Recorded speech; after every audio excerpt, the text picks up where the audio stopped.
wanted to introduce everybody to Dr. Elvin A. Hernandez.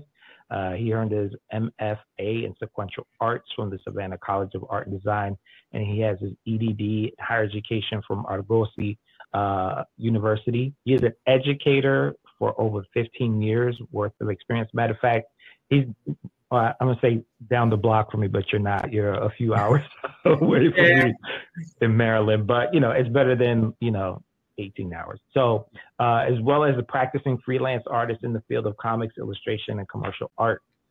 He's as a sequential illustrator, he has worked on projects for Upper Deck, Toys R Us, and Focal Press, writing and illustrating Set the Action, an educational book on background design for media artists and Kaiser Studios Productions. I put a link in his in his booth, so make sure you touch base to pick up that book.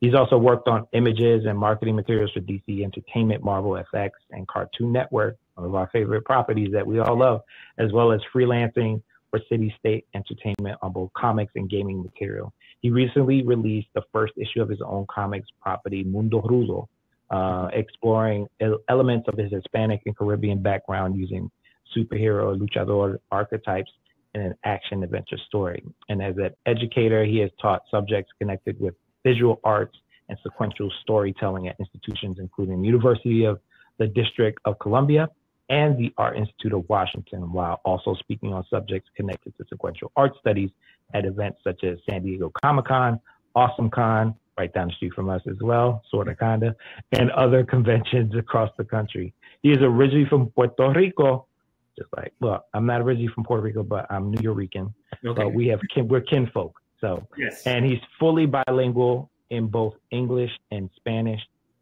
So I would like for you all to give a round of applause for Elvin Hernandez. Dr. Hernandez, how are you? I'm doing good. Let's go. Awesome. We're great. It's been a con and a half. This is amazing. So the fact that we're here with you is even more icing on the cake. So we're excited to have you.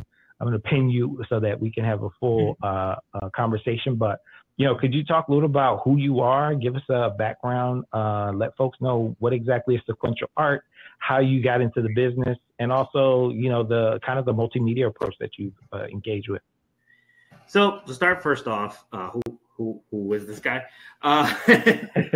So as you mentioned, I'm from Puerto Rico originally. I was born and raised and lived there till I was 24 years old. My initial form of understanding storytelling and initial exposure to art really came from comics.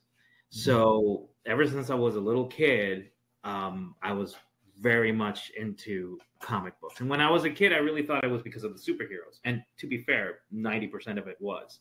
But later on in life, I figured that I really loved the language of panel-to-panel storytelling. It's one of those things that as a bilingual person, like we mentioned, anybody can follow picture-to-picture storytelling. You can tell somebody something verbally, and if we understand each other through verbal cues or any type of like vernacular that we might have in common, this Spanish is Spanish, but it's not the same Spanish depending on where you come from. Who you talking to? Yeah. Caribbean Spanish is not South American Spanish, and even South American Spanish, if you go to different parts of South America, it's all different. But visual cues, specifically in comics formats, even if you look at something like manga, or even if you look at something like American comics, or even the most mainstream American comic, you can find ways to communicate in both that everybody understands. And I think that was one of the first things that really attracted me to comic books. So born and raised in Puerto Rico, come from an artist family. So I kind of started drawing at a very early age. I always knew that I wanted to do something related to comics in some way, shape, or form, because it was the way that I knew how to visually communicate. And then I went to the Inter-American University of Puerto Rico to learn fine arts and also commercial administration, because, my parents were telling me that I was going to starve if I didn't get a second degree. And I wanted to, in this conversation, I hope I can somewhat dispute that feeling too, because that's one of the things that I really would like to talk about is the idea that art is limited, especially like in sequential art, and that there's not that many opportunities. That's a myth. I mean, and we'll talk about that a little bit more. And it's one of the things I'm really interested in delving into. But I went to the United States to study in Savannah, Georgia, sequential art specifically. And when we're talking about sequential art, what that means is any type of visual communication that's done from panel to panel. The easiest ones that we normally see are comic books and comic strips. The idea of like each interconnecting with one another to tell a story. And it usually does involve a combination of words and pictures, though pictures alone can do it. The reality is that you see sequential art in tons of stuff. This is not an outdated example, but I'm going to use it because it used to be very present in my house. If you've ever made chocolate milk with Nestle's Quick, right? You look at the side of Nestle's Quick, it has little pictures of how you get the cup. You put some chocolate in there, you put a spoon, and you mix it, and they have all of the steps drawn out. That's sequential art. Anytime you're dealing with any visual information in like a manual or a VCR manual, well, VCR, I really aged myself with that one. Anytime you're looking at instructions, actually the most recent one I think we've all had to do is COVID test packs. If you look in there, it's got all the pictures for how do you take the thing out and you put it all together. That's sequential art. We communicate almost everything in our lives in some way, shape, or form with sequential art, but we don't really think about it. So comics, it's the distillation of that brought towards specifically storytelling. So that was the thing that attracted me the most to the medium is like, no matter what walk of life you're in, you can always communicate with somebody because you can do it through pictures.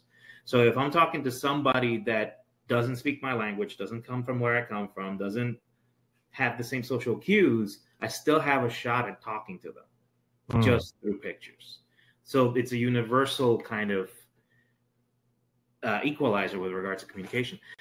And I'm not going to say that it's also the people in capes don't actually influence my taste too, because of course they do. But you know, that's kind of the thing that I really fell in love with.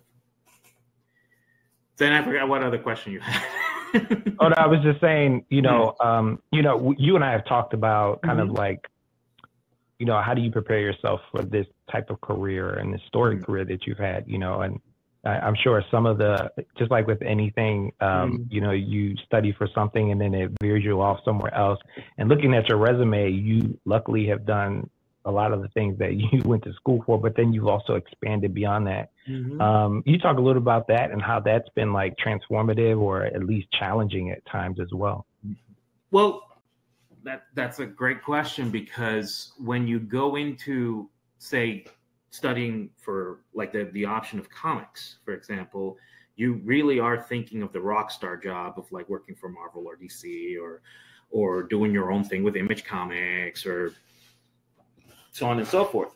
But the reality is opportunity can show up anywhere.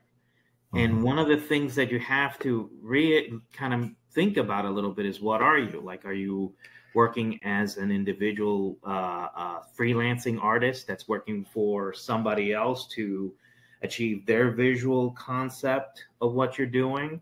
There's pluses and minuses to that. You can get more direct money because of that. You can make a really strong living. Depending on who you're working for, you're not going to have a lot of ownership over the stuff you're working on. Also, are you so married to only working in comics or in illustration or whatnot? The last year, my biggest opportunities with regards to doing sequential art have been with the government. I did stuff for the USDA for their public relations programs. And I did like comic book designs, and it was, I'll be honest with you, it was farms, lots of cows. Nobody wore a cape. But it was consistent, and it really challenged that whole idea of like, how much do I like visual storytelling? Turns out a lot. But then at the same time, I've worked for, like we said, City State Entertainment, which is a gaming company, and I've done a lot of background work for them. And for a while there, I was developing a comic book with them. So you jump back and forth in terms of opportunities. I've had the opportunity to work on learning books, like children's learning books, and for like high schools, not necessarily textbooks, although I did write one, but more like picture books that kids had to interact with. Mm-hmm. Again, not the sexiest job, but it was fun for a while. And then, yes, I've done the superheroes, the other stuff connected to it. In terms of breaking into the industry, it's a small industry, number one. A lot of people know each other, and a lot of people that know each other in industry talk to one another, which can be intimidating because you got to get in somehow. But the good thing about that is that once you get in, you're in. Like once you do a little bit of work for somebody else is already talking to somebody else going like, hey, you should use this guy. So I just saw the Hey VHS head trying to make some new black and the man. That's true. I just happened to catch that. What I found is that as an industry person, the big things that you have to start developing is outside of just your art. You also have to start developing your business acumen. And by that, I don't necessarily mean you have to be a dollars and cents person, though that helps, but professionalism.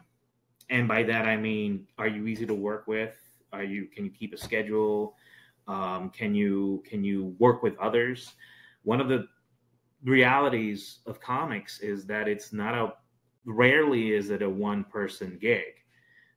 Even if you're publishing your own comics, which I've had the experience of doing too, you still need to work with a printer. You still need to work getting somebody to distribute it. You still need to talk to convention people so they can set you up. So the gift of gab does have to come into it a little bit more. So there's a lot of things to juggle with regards to the programming of the industry. But the biggest thing that I would say is make yourself available, make sure that you maintain a schedule, because comics, even if you're self-publishing, one of the biggest things about comics is how consistently they come out. Because if you're working for somebody like DC or Marvel or Boom or IDW, they're mostly working on a monthly schedule. So a lot of times they'll prep comics from a couple of months before, so they'll have them out in continuity. So that doesn't mean that you necessarily have to have a full comic book done in a month, but it does not hurt to have books done in a timely manner. And if you're working for yourself, the quicker you have a book out, the quicker you can sell it. So maintaining a schedule becomes very important, and a lot of that is self-motivated. You kind of end up being, at times, your own boss. And sometimes you find out that you're not the best boss. So currently, you're juggling a whole bunch of stuff, but the reason why I gravitated towards you is because we're both part of academia and in higher education. But for folks who are, some people are like self-taught, some people, venture into the traditional ways. What would you suggest people who are interested in possibly going down this pathway, the same pathway you're going down, or that you have been, and how they can kind of get either, going to college or what are the other alternatives? How can they get themselves kind of, I guess, certified in a sense? Well, I mean, on the one hand, I'm going to give you both, because I'm like, on the one hand, I am representing the University of Maryland Eastern Shore, and I am a professor for the Sequential Arts department. So I'm, of course, going to tell you, come see us. We'll get you started. But on the other hand, I also don't want to make this like a very biased presentation either. I want to be honest. And the honesty is that your portfolio sells a lot of stuff. Like the amount of times that I've come in with a resume that has all my accolades and my portfolio, and the person who has received everything looks at my resume, puts it over here, and then opens up my portfolio part of me goes like, oh, because I have all this stuff. Right. The reality is the work is going to speak more than you are. The strength of college to me, and this is why, because I went to undergrad, grad, doctorate. I went through all of the levels. And what I got out of it is the ability to develop that professional acumen, be able to set up my schedule, be able to be accountable towards delivering work, and also finding myself amongst like-minded people who also were working in different ways so that we could look at each other's work and understand different avenues to actually present that. The biggest thing that I would say, though, is that if you're going into the university route, there's a lot of conversation with regards to university costs. I went to SCAD. I love SCAD. I'm still paying for SCAD.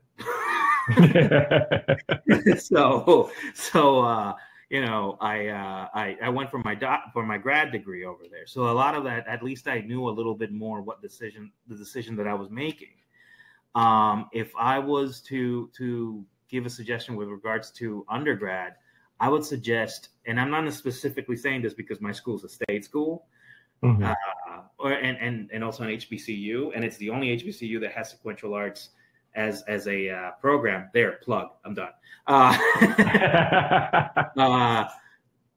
would suggest a state school because it'll be you'll receive an accredited program degree, and you will be less in the hole with regards to like your. I would agree with you as well. Like, I'm looking at the chat. If you compare the costs and then you look at the degree is accredited, and you're getting the information. A lot of the teachers that are teaching at these schools went to the expensive schools, so you're getting a lot of the same stuff. And then once you go into your grad program, if you're so inclined, then you can make a decision of what program you want to do. And maybe you do the expensive one, or maybe you find a grad program that covers the same material that's not in the same realm. I just think that a lot of times, at least for 18-year-olds who are just coming out of high school, they're not thinking about costs and they're not thinking about that other side of it. And they just, if you can find something within those areas that actually fulfills the specificity that you're looking for, that might save you a lot of money and possibly heartache moving forward. Now, if you're going your own route in terms of like preparing a portfolio, have at it. Conventions used to be the main way to actually talk to editors and present stuff. I know that Ocean City Comic Con's coming up in December, like 9th or 8th. I should know. I'm going to it. The one-day show, and I know that one of the editors for Dynamite is going to be there. So that's always somebody you can actually present work for. And next week is Blue Hen Comic Con over in Dover, and I believe they have somebody there too. But not like it used to be. That was the main way that you can put work out there. Now, with social media, with stuff like YouTube, Kickstarter, there's many ways that you can produce your own work and actually put eyes onto your work so that people can start reaching out to you. So it might behoove you to say, try to work on a comic yourself and try to run a Kickstarter or even a Patreon type thing.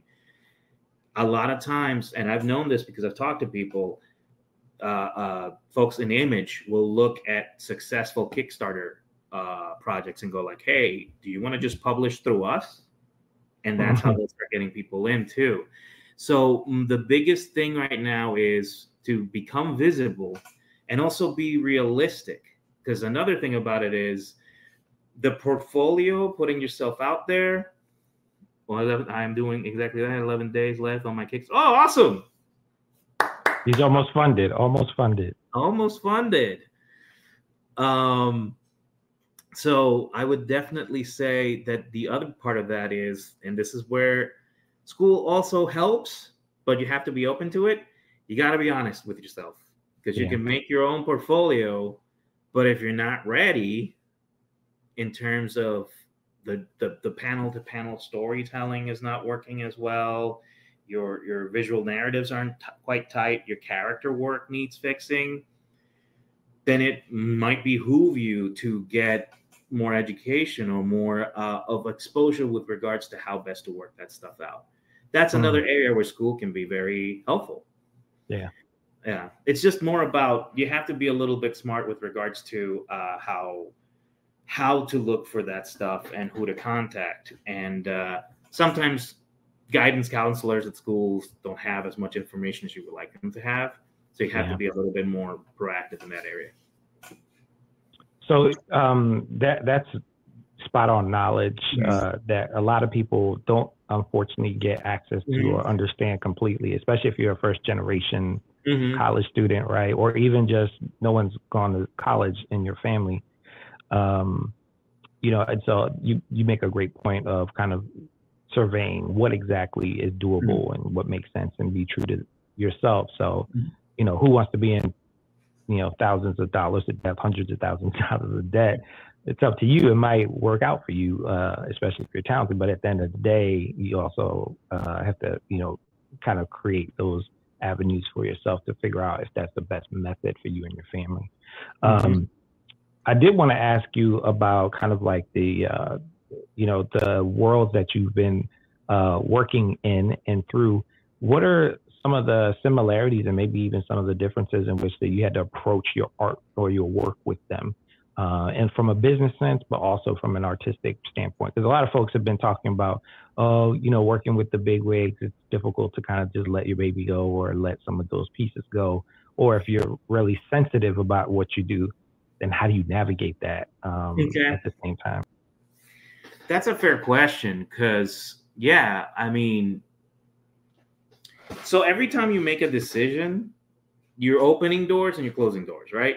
Like that's kind of like the way everything works. And the best way to attribute that or actually like balance that is to have either multiple styles or have a specific idea of what you want to do and stay within that realm in some way, shape, or form. For example, I like generally pop culture-y and like mainstream comics type stuff. I've mostly kind of added an element of Latino culture because I'm Latino. I'm Puerto Rican and I'm proud of it. So I wanted to be part of what I do. But at the same time, I'm also working in mediums that can go in multiple directions. Like in gaming, they want a lot more detail. And say something like the USDA, they wanted something that was very almost graphic design oriented. And I tell you, in that area, one thing that helped me out a lot was starting my teaching career at the Art Institute of Washington, because I started for an animation program. And I had already come in with a more image comic style, if you will, so there was a lot of cross hatching and stuff like that. But when you're doing animation, you got to simplify all of that because it needs to be a lot easier to reproduce so that an animator can make it over and over again. In my comic Mundorudo, I use two different styles as part of the storytelling because there's a past and present thing going on. I'm not spoil too much if people are interested. Do you mind if I pop up a page just to? Yeah, go ahead. Okay, let me go ahead and share a page. I have, let me see this one right over here. Let me go ahead and share this. All righty, so something like this is a little bit more cartoony, right? Can you see it? Yeah. Okay. So this is three characters that are key parts of my story. This is my main character, Cacique. I named him after the chieftain position in Taino culture. And then these two characters is Águila Dos and Hija del Jaguar, which are both Mexican wrestler type characters. So these pages are a little bit more cartoony oriented. So it would be something that would actually be reproducible as a piece of animation. A lot of my lights and shadows are done with my colors rather than with cross hatching or any type of weighty lines. I mean, I added some over here, but this is just for effect. Mostly, if you look at even this bottom panel with the cop character, it's all basically thinner to thicker lines and lots of contour lines and very clean. Now I'm going to switch to another page real quick. Let me go over here and just switch to a different one. Let me see if that one's it. Yes, this one. So later on in the story, our character finds himself in a different time period, and so the style changes, and it's a little bit more cross-hatchy and cross-designy and stuff like that. And so because I can do both, I try to incorporate it in my comic as part of the strengths of the comic. And also one of my, you have to use whatever arrows you have in your quiver. So if I can jump styles, I'm going to include it into my comic so that I can at least get some eyes on it. But if I were to make any point of advice to folks who are looking to get into comics and the comics field, is be a little bit mercurial if you can, in terms of your stylized work. I have students in my classes. I literally had one yesterday. We're talking about like realism versus cartooning. And he's not particularly in love with realism, even though he can do it. But he does acknowledge that there's something for a cartoonist to learn whenever they draw stuff in a more in a manner that's more attentive to detail. And it helps them later on take something like this and later on simplify it and make it a little bit more cartoony or a little bit more design oriented or more graphic design oriented, if that makes sense. Yeah. So with regards to these pieces, that's usually what I would say is like, if you can make your stuff stand out and at the same time find a way to find a balance where you can move through a couple of different art styles, that keeps you a little bit more evergreen, because then you can do children's books and you can do mainstream comic books. And then maybe they can call you to do horror books.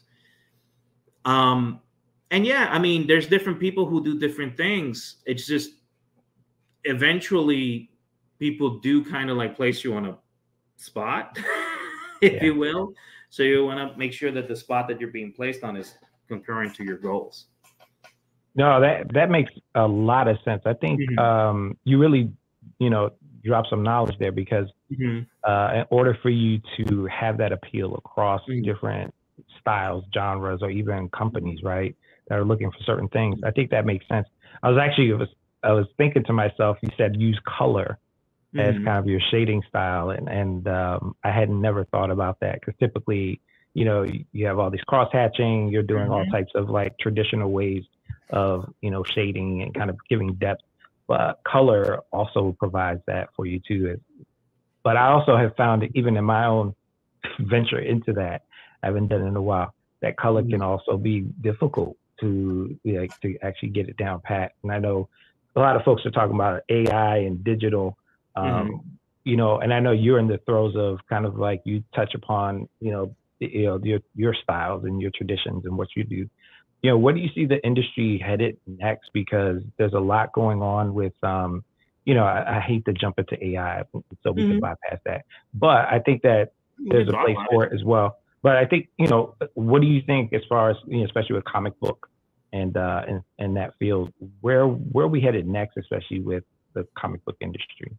Well, I'll try to touch a little bit of everything, because that's a lot to think about. And a lot of these answers are more speculative, because the reality is we don't know. Especially, I don't think 2 years ago we could have really predicted the mainstreamness of AI in terms of comics. And now we're really having a really strong conversation as to like, what's the place for it? Is there even a legit place for it in modern visual storytelling? I mean, you must know that a lot of artists including in a lot of ways myself, are kind of like doing that a lot to it. I think right now the biggest issue with it is there's not enough what is it, like guardrails to keep it from actually directly stealing from other people's work. I mean, that's the biggest concern about it, is that that AI is still feeding off of something. So it's still creating artwork that is reproducing work that exists primarily.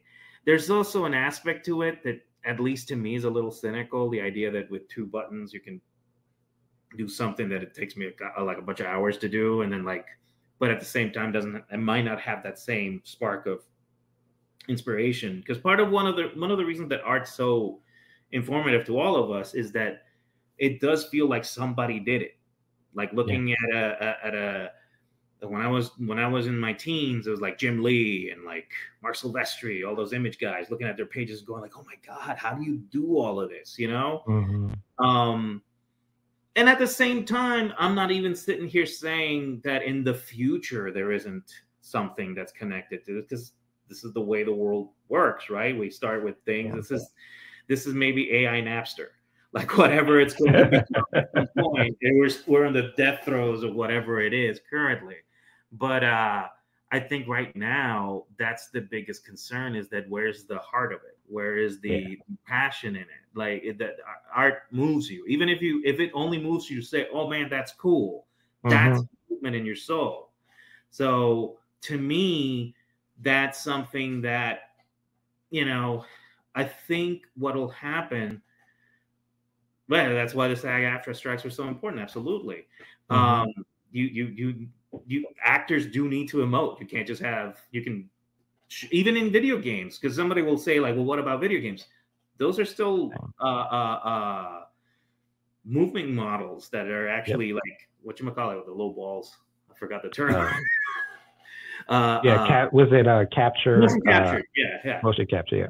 Yeah, but that's still a performance. You know, there's still actors that actually do that stuff. A lot of times the voice actors are the ones that are doing it. So there's a live performance to it.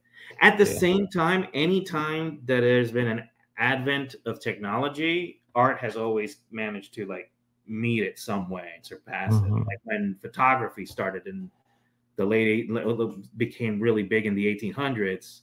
Yeah. And suddenly you start seeing in the 1900s, all these portraiture painters, they lost all their jobs, right? Because before, the only way you could preserve a picture of your family was to paint them. Now cameras showed up. Those jobs went away. But what happened at the same time, Dadaists and Cubists and abstract painters and German Expressionists and all this other stuff started coming up, where it got way weirder than photos were getting at that time. So that there was a response.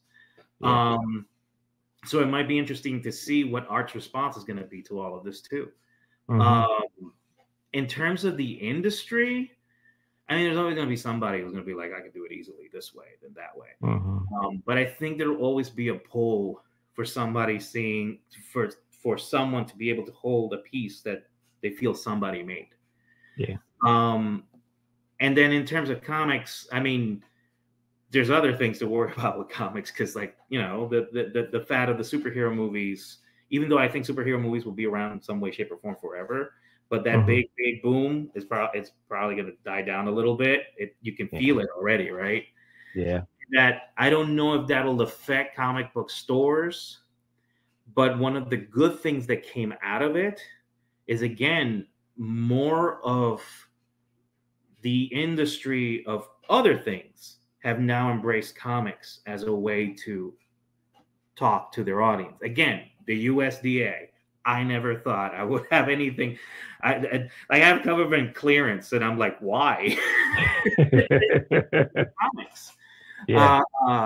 Or just have other people show up. It's like, yeah, I've been hired to do comics for like the Marines. What?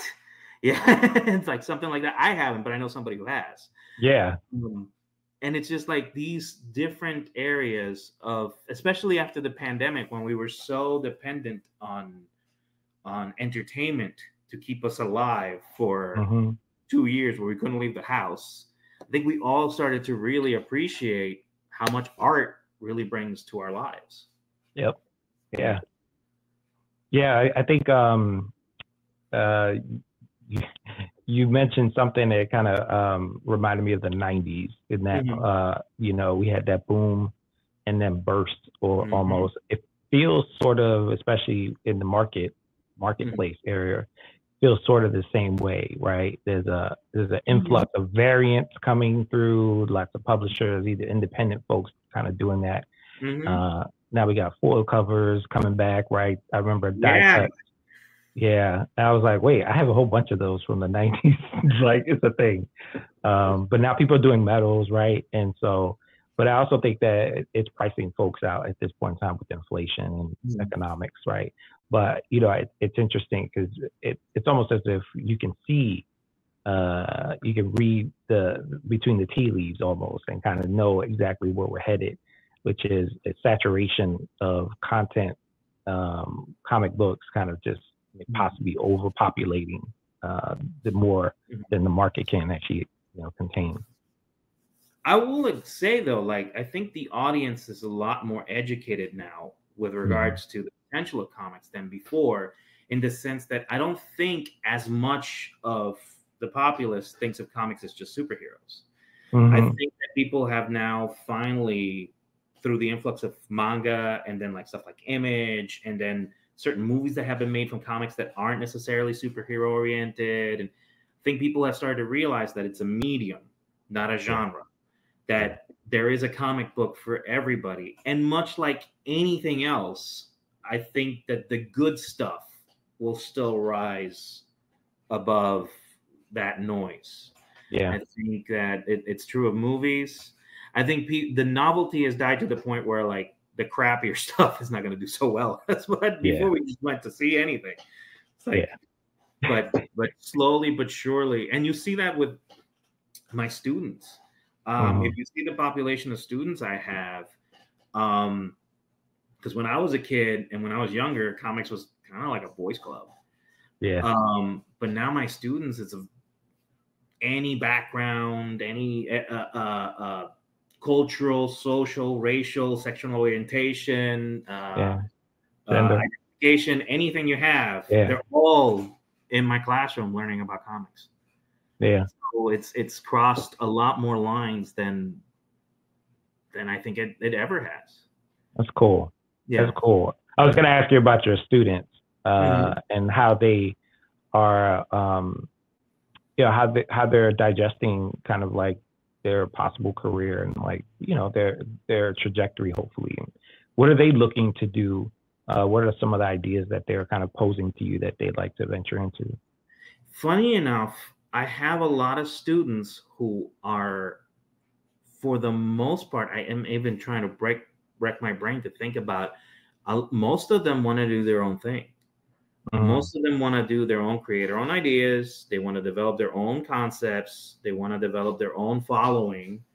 And they're looking to either self-publish, self-create, or work in a means where they can kind of develop their own concepts. And that's interesting because, again, when I was going to college, it was all about Image, Marvel, DC. You were talking specifically brands. You were talking specifically like, I want to draw Batman, and part of me still wants to draw Batman. But and this is a generalization, of course, but a lot of them just want to, you know what? I have this idea. I have this story. I want to see where I can take it. And they kind of go in their own directions, and they want to have their own stories told, not just personally, but culturally, but also like in their own background kind of reflected in their stories, which I think is super interesting because that used to be, whereas comics used to be, at least in a lot of the students that I've met, less autobiographical at the beginning, and then slowly but surely they kind of included elements of that into their storytelling. It was more about the idealized characters. Now it's more about, I want something of mine reflected on paper, which is interesting. Yeah. That's different. Yeah. So what I'm hearing from you is that your students are going to Mhm. be pioneers and kind of be independently looking at, maybe possibly looking at new ways of publishing comics and pushing out their content? I would think so. I mean, I think if any of them actually became entrepreneurs in the idea of like how to expand on what already exists as web comics and stuff like that, Mm-hmm. oh, they might be looking at a gold mine because a lot of them. There you go. Yes, you should be. Somebody said they should be one of my students. Just come over. The water's fine. Uh, but yeah, I think that that's one of the things that, for example, in our program, and again, plug, but I mean, it's how I like to build my classroom. I don't Yeah. like having a house style. I don't like having people doing the things that I like. I'd rather you tell me what you like through your storytelling. And as long as it's clear and it's clean, Mm-hmm. and I mean clean in terms of like narrative, although, don't get me fired. Uh, uh, then I'll follow you. Like a lot of them like science fiction, a lot of them like slice of life, a lot of them want to do these very intricate drawings, a lot of them want to do these more cartoonier. Yeah. Oh no, no! I've drawn zombie stuff. I might be drawing soon at some point. One of the examples that I use in one of my classes to talk about how to build tension in comic books is the first couple pages of The Walking Dead, because that first setup of like smaller panels to build to flipping into the splash page and there's all the zombies. Yeah. Kind of mimicking the whatchamacallit, the beats of like a horror movie is really effective. But yeah, them telling their stories and telling their own concepts, I think it would be it'd be super cool. Awesome. Well, Elvin, thank you so much. This actually came and went fast. Like I feel like Oh wow, yeah, definitely it went really fast. I would love to have you back again, seriously, and I can't wait to meet you in person. And hopefully your students, can also check this out as well. I'm sure they get the privilege of seeing you more so than just at a con. But I think it also lends itself for them to engage with other folks who are interested, who might be just collectors, sellers, so on and so forth, that also might say, hey, I'm producing a book. I need your support, help, or can I hire you, right? So that's the whole part and reason why I put this together. The networking's huge, and also the relationships and where we are in the industry. I think it's becoming more collectivist in the way that we need to. So, but I wanted to thank you. This was a treasure. This was really cool, man. Thank you for having me. I love this. Yeah. This we're looking. So I do this twice a year. Okay. So I would love to have you back. And even if you want to be a participant and hang out and just talk to folks, because I think I would love for people to check out your work. So where can they find your stuff? And I have a booth for you. I've set you up. But what are some ways that people wanted to get more information about what you're doing in support of like educating people and also maybe your work? Well, I put up my Instagram. That's normally where I put my stuff almost immediately. I tend to tie everything back to my Instagram. My threads and my Instagram are the same one. It's EA Hernandez _art. I can put it in the chat if you like, but it is on the booth. Okay. And then also,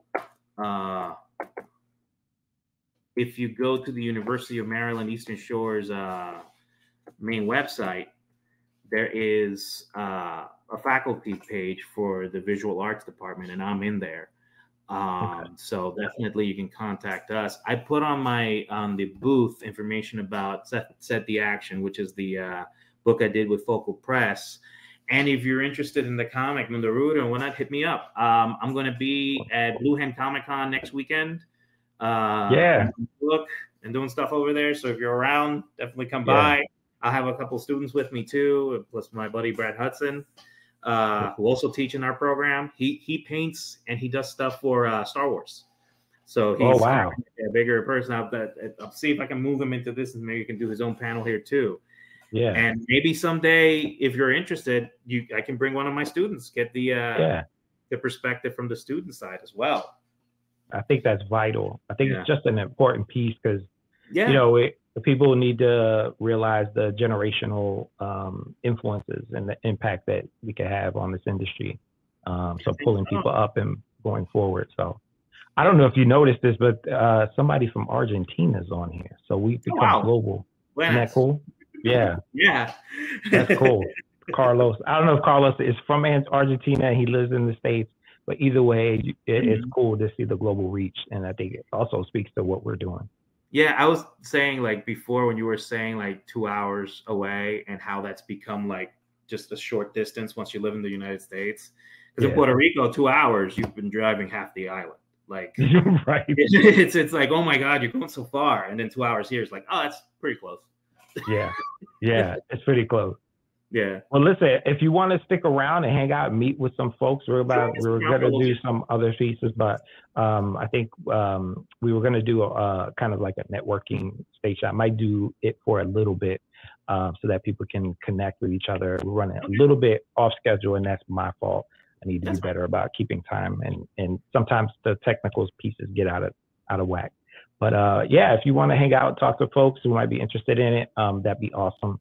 We're going to venture into the one-on-one, and then I'm also going to give people a break so that they can go to the bathroom or eat or do whatever. And then we're going to jump right back in with we have Frank Van Lente coming, and also I have a recording of Stephanie Williams, who's also part of the con as well. So this has been hitting it out the park all day, and I'm excited and exhausted at the same time. I've been up since I can remember, just to make sure that everybody's having a great time. I hope everybody is loving this, and we're going to continue on with our one-on-one networking.